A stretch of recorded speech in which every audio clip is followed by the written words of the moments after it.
Trade République, la banque pour mieux dépenser, épargner et investir présente Sud Radio, les incontournables de l'argent. Thomas Binet.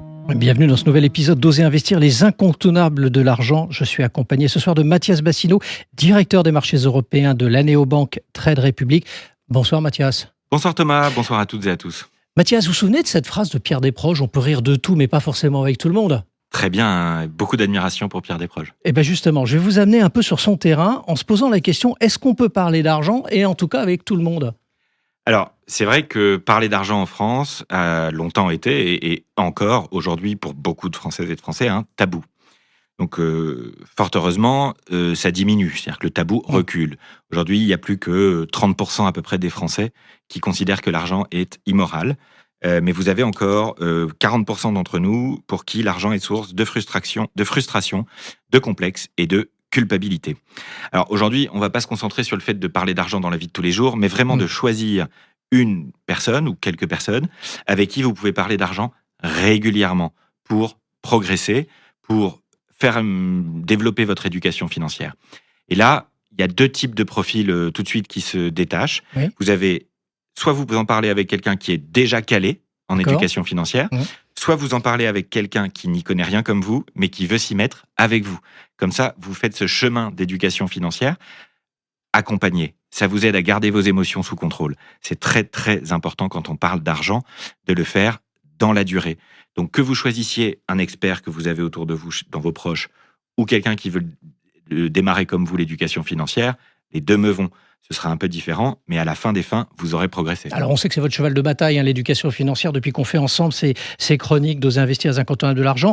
Vous dites donc qu'il y a deux profils, mais dans la vie de tous les jours, vers qui on se tourne réellement ?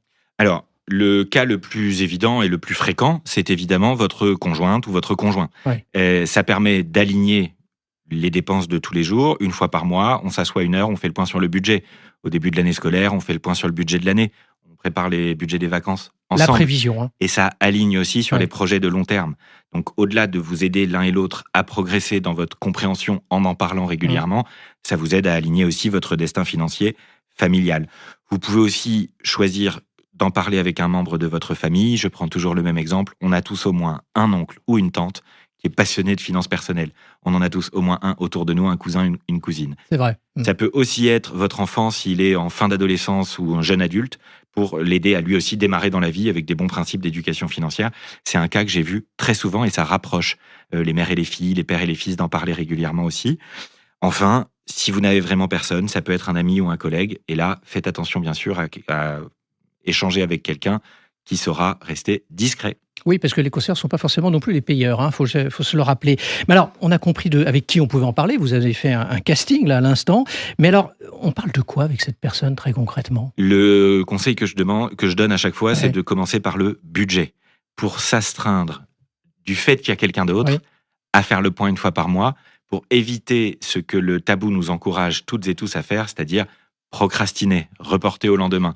Donc d'abord, un rendez-vous mensuel pour parler du budget. Et ensuite, quand vous considérez une décision financière, quand vous voulez mettre en place une épargne ou faire un investissement, vous en parlez avec la personne en question. Ça vous aidera à prendre du recul et à éviter l'urgence et les mauvaises décisions. Donc si je vous résume bien choisir la personne, c'est la première étape. Définir le contenu et principalement commencer par le budget. C'est ça. Merci à vous Mathias et on vous retrouve mardi prochain pour un autre numéro d'Oser investir, les incontournables de l'argent. Et pour ce qui me concerne, je vous retrouve dimanche matin dès 9h27 dans la matinale week-end. Sud Radio, les incontournables de l'argent. Thomas Binet. Avec Trade République, la banque pour mieux dépenser, épargner et investir.